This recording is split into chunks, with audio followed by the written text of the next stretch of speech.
Welcome back, baseball fans. We are going to be eliminating the Cleveland Indians. Oh, in heartbreak, they just could not finish off Texas. They went in there, they won the first two games on the road. They had an 8-0 lead in the third game, and then it fell apart horribly in the seventh inning, and they tried to come back. It didn't work. Their season's over. Cleveland. Ugh. Here's their stats, and there's some really remarkable numbers in here. Sixto Lezcano, one of the two All-Stars, in 42 baseball games, he had 16 homers and 51 RBIs and a 302. So that is one of the greatest performances in that sample size I've had. In one of these seasons with the same format, I can recall that Mike Schmidt hit 30 home runs in about 55 games or something like that. That was the best home run performance. But this RBI performance for Lezcano, for a guy who's not going to the playoffs, is pretty remarkable.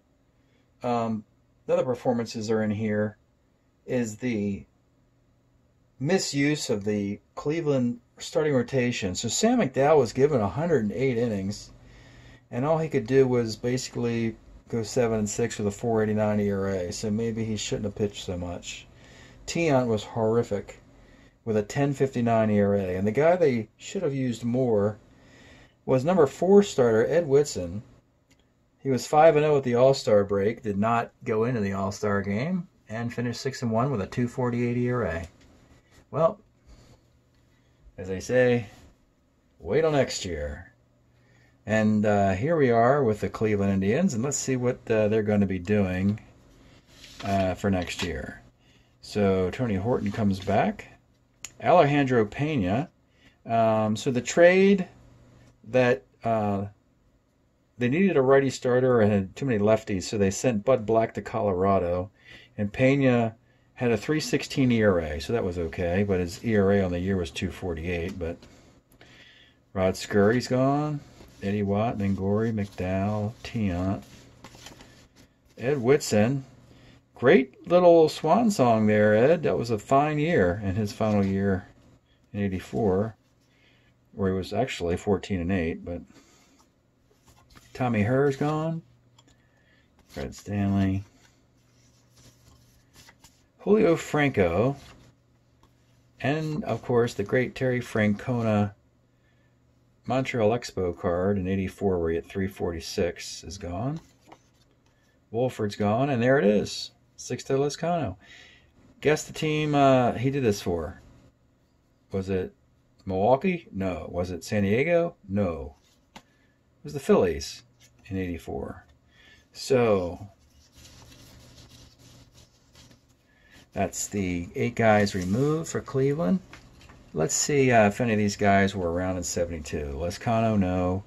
Wolford, I don't think so. Francona, no. Or Franco. Or her. I don't think Whitson was either. Scurry, Pena.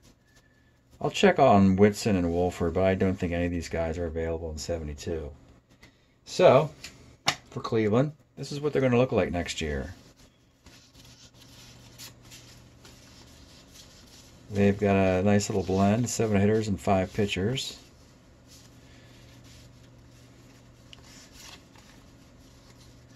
Again, they got Duke Sims and Ray Fosse, who are both really catchers, and they're both are fantastic.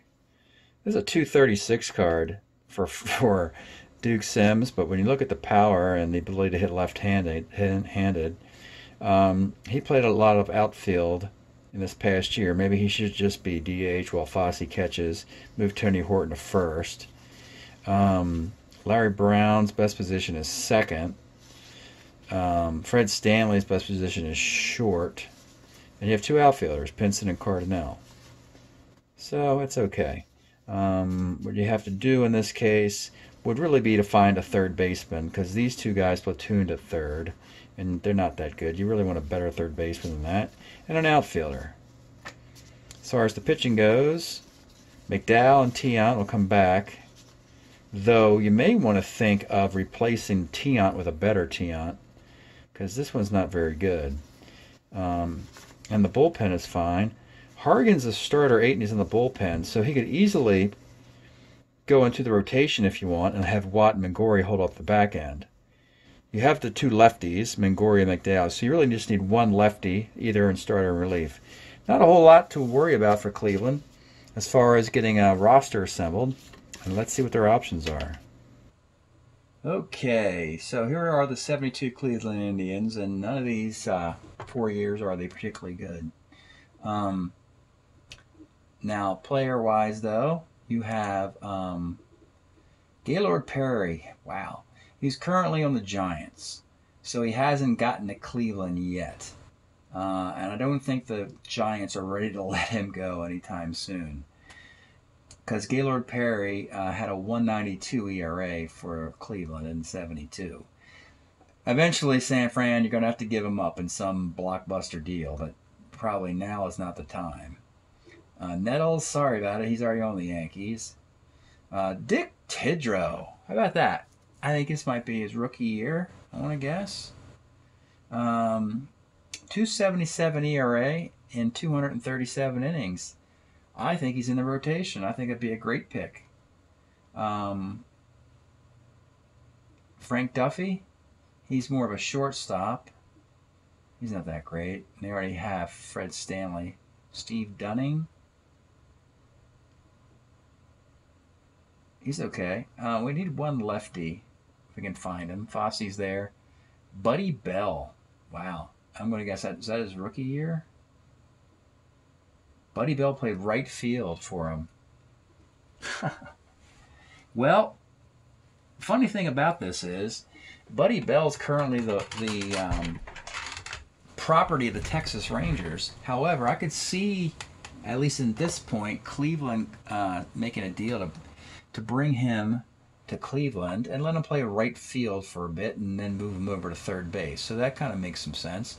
Here's Chris Chambliss. I think he may have been Rookie of the Year. Tony Horton's at first. Oh, this is going to be tough. Tony Horton's at first base, and Duke Sims is at DH.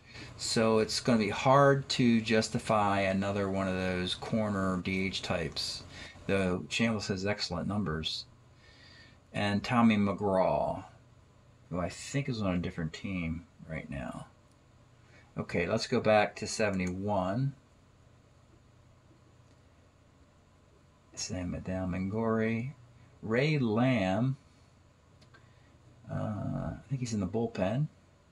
The $1.36 whip. I don't think I want to do that. Dunning again. Foster.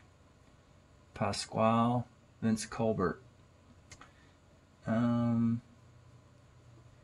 know, the whole... Well, here's how the third baseman shuffle goes.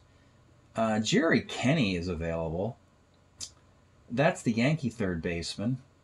So by the fact that the Nettles is on the Yankees, they went and gobbled him up while he was unprotected. I think the could be that Cleveland goes and gets Jerry Kenny to play third base for him.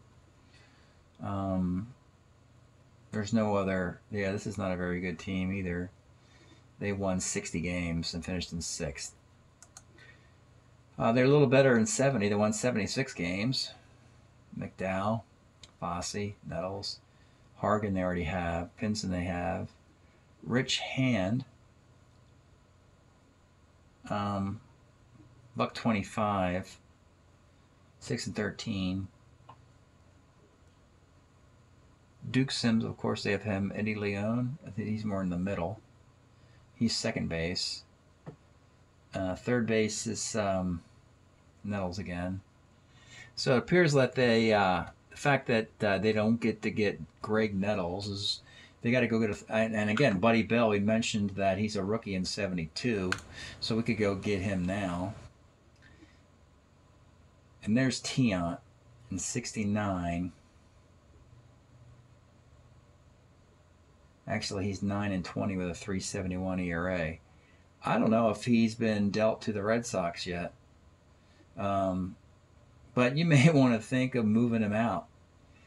create a spot in your rotation. So trade Louis Tiant to Boston, Cleveland. I would do that. Stan Williams is on the Twins. There's Tony Horton. Mike Paul. There is a lefty reliever who's okay.